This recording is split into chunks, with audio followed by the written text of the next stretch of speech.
Alright everybody, so here's the boat as I received it, and I just wanted to do a quick walk around and document the condition of it before we start this process. So it's definitely been repainted. I confirmed that with the previous owner. I believe it was an automotive type paint. And as you'll see in this video, there's a black primer under it that's absolute heck to get off. We think it's a 2-part epoxy primer. You'll see the challenges of that, but definitely some major damage here where the bunks were. That makes sense.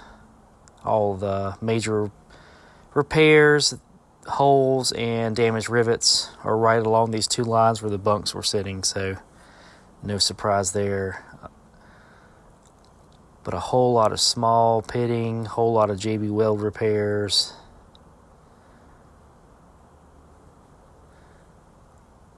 The goal is here just to get the outside definitely back down to clean aluminum. As you'll see in this video, there's this glossy green, there's a black primer underneath it, then there's the OD Duracraft green, and then you'll see a yellow aluminum primer from Duracraft, and then the bare metal. So there's 4 layers here, and you can kind of see some of it on the transom where I've already did a test strip. So we'll dive in and get started.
All right guys, so update on the stripping process. Everything's going really well. I think I'm starting to figure out a process to do this, tune it as we go. Good news, this Jasco premium stripper is going further than I thought it would. I was scared that at $60 a gallon, this stuff was gonna just be used up so fast, but it's going further and it's doing a better job than I anticipated, so that's great. The yellowish tint you see, I believe, is the Duracraft primer from the factory. The black, as you can see, the OD green, black, then you would have yellow and aluminum. The black is the primer that the previous owner put on there for the current color, and it's some good stuff. It's definitely, the stripper is having a hard time cutting through it, so hopefully when I repaint it, my primer will do the same. So yeah, everything's going well. So I'm going to continue stripping this whole outside, and we will, once it's completely stripped, I'll open up all the repair areas we're going to need to make, Dremel them out, get back to fresh aluminum, and then we'll flip the inside flip it over and start stripping the inside, which is definitely going to be a job. There's a whole lot of nooks and crannies and surface area inside this boat, so hopefully it doesn't use too much stripper, because at $60 a gallon, that's a cost that I really wasn't anticipating being so high. That stuff is, I swear that stuff has doubled since the last time I messed with it. So yeah, we'll continue on.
All right, everybody, so a little bit of follow-up here. We have got the outside successfully stripped, and I have gone through, and anywhere we have damage, this is the worst spot. Anywhere we have damage, I've taken my Dremel with a carbide bit, and I've opened up the damage to fresh aluminum. So it's pretty much like a dentist cavity is the best way to describe it. It looks like a little pit, but if you hit it with the Dremel, all this white dust will start coming out, and that's the electrolysis, the existing corrosion, and we've got to get rid of all that. So as you can see, I'm trying not to bust through and make more holes, but I mean, I got to get the corrosion out of there. So there's a little bit of JB Weld still. This is kind of the first pass of getting all the bad spots opened up on the hull. I'm going to flip it over, strip the inside next, and then we will probably visit the outside one more time. I will be taking this to a good friend who will be welding it for me. I do think if you put a backer plate with 5200 and faired over the top of this, I do think that would be perfectly fine. Even if you riveted that backer plate down, I think that would be perfectly safe for the intended use. But he is offering to help me out with the welding, so we are going to fill these bad spots in, and we will probably put a backer plate on this and weld these back in. So these are the worst. This is the worst area. This is no doubt where the bunk was sitting, but for some reason this spot right here has the worst. There's the back to the storage box on the other side, so this is all easily accessible, and there's a rib. Got to replace a few rivets, so we may have to actually weld these in and re-drill them out from the inside. But other than that, it's very isolated areas. Obviously, some of these areas, the rivet needs to be replaced. Just some areas I opened up, nothing too crazy. But yeah, the transom has some bad spots on it, which is always the case. It's eat up with cavities for sure. So we will, I'll probably get his opinion on how to address those. And I'm thinking I'm going to get a piece of 1/2-inch ply and saturate it in epoxy and probably attach that to the back and clamp the motor in between, or clamp that in between the motor and the hull, just to give it a little extra help back here. Transom's solid.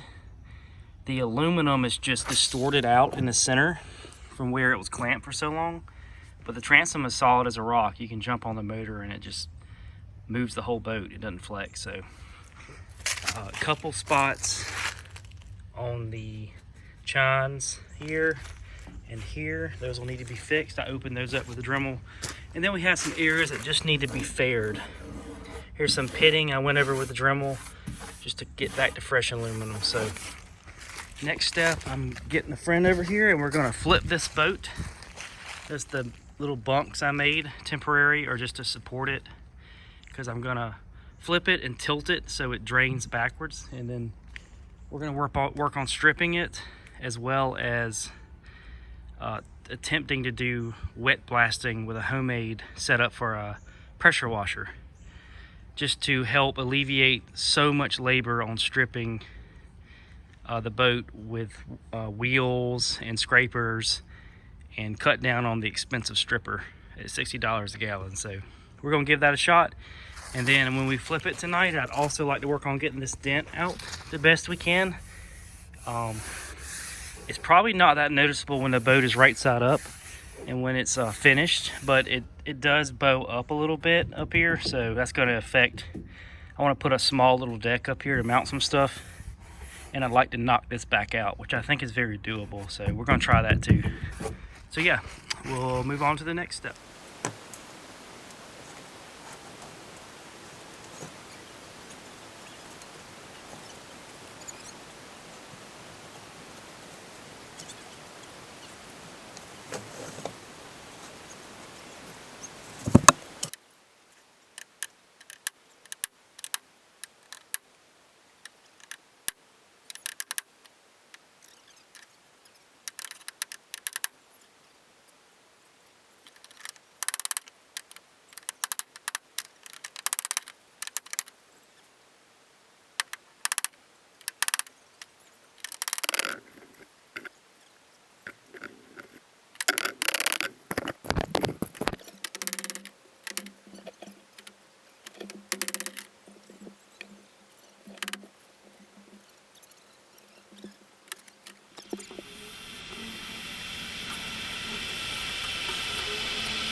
yeah. That's a big old negative. Yeah, of course not. What am I thinking?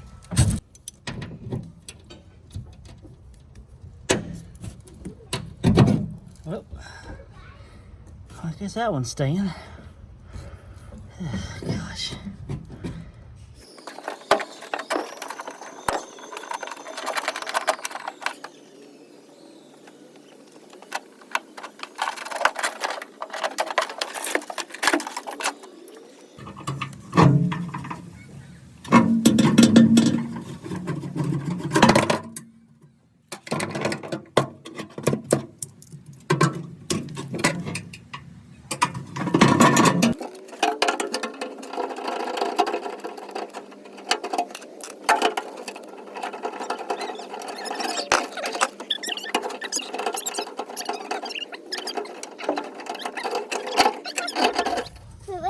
For. Are you sure you can have this?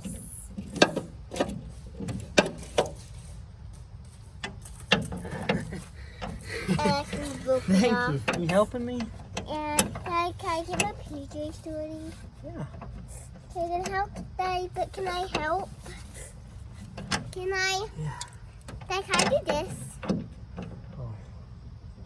Oh, it won't fit.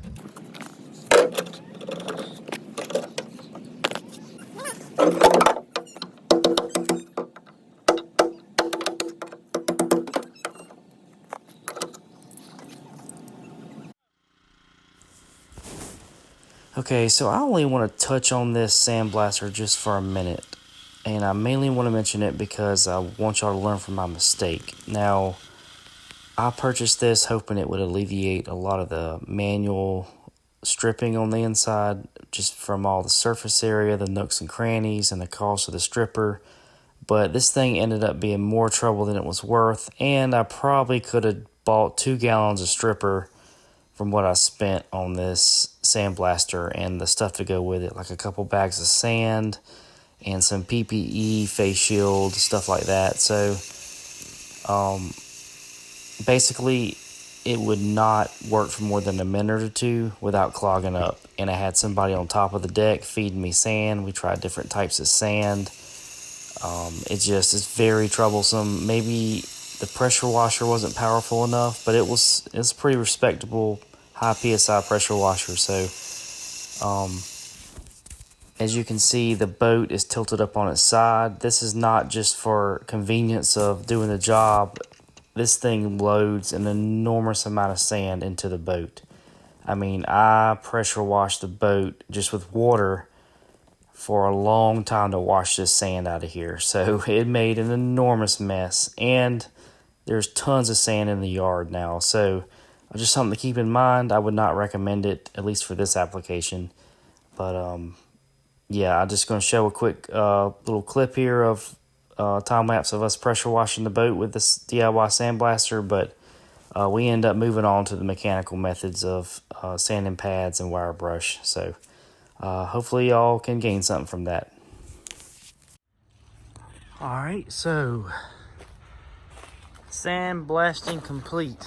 And it's not that I'm done blasting everything I wanted to. It's more of that's all I could handle with the sandblasting process. It was pretty painful. It hardly wanted to work and just real finicky with the hose and feeding sand and the type of sand. So I did get a bunch of ribs stripped, and what I ended up doing was just hitting all the corroded spots I could find. So I think it did pretty good overall. It definitely helped. So the boat looks pretty good on the inside. Now I'm not going to get the whole inside of the boat down to bare aluminum. It's just going to be impossible. It's not impossible. It's more than I want to put into it as far as cost and time. Either you're going to spend it time and cost with sand blasting, or it's going to be definitely cost with the stripper at $60 a gallon. So I do have some stripper left, but I think I'll hang on to it. about half a gallon or so. I'll hang on to it for any areas that I may need to get this job done. But what I'm going to do now is take some 80 grit on my sanders, and we're just going to go through and we're going to just hit every spot that needs attention. So any corroded areas, like here I've already done some. Let me try to find one I haven't done. Right, like for example right there, that dusty stuff, we need to get that down to bare metal again. So I'm going to be hitting all those with the sander, and then an overall scuff up job of the green paint, and then I think we'll call it good. We'll flip the boat over. I'll sand the outside as well and identify all the areas that need to be welded. I'm thinking circle those with a red tip Sharpie marker, and then we'll be ready to move on to the next step. So, all right, here we go.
All right, everybody, so kind of losing some daylight here in the afternoons, but I went through and I marked up the bottom of this boat in preparation to get it to the welder.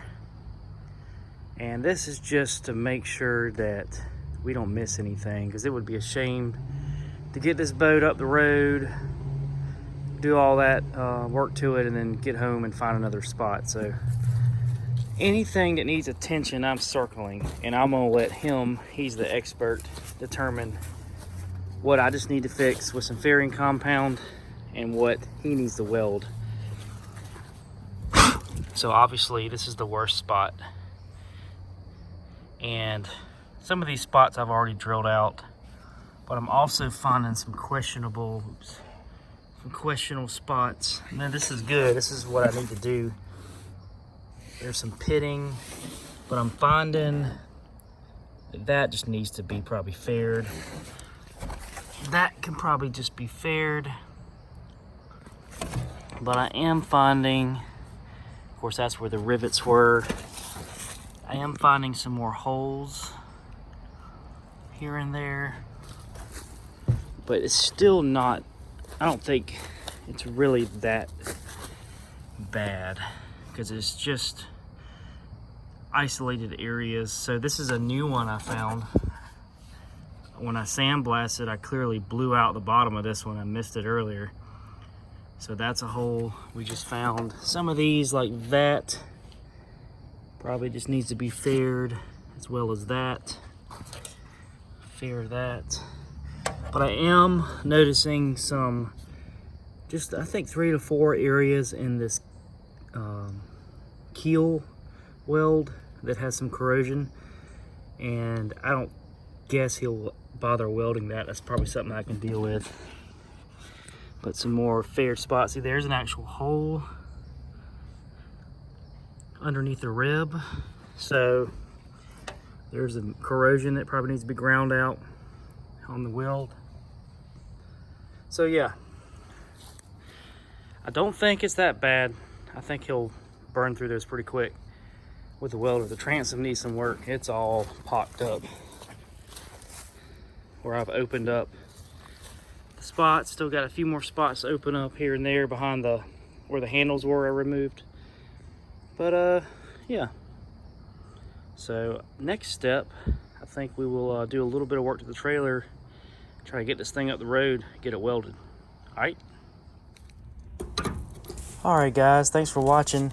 Join me next time when we finally dive into this trailer. We're going to do some wheel bearings, some trailer bunks, some overall preventive maintenance, and get it ready to take it up the road for the hole to get welded. Thanks for watching. Really appreciate it.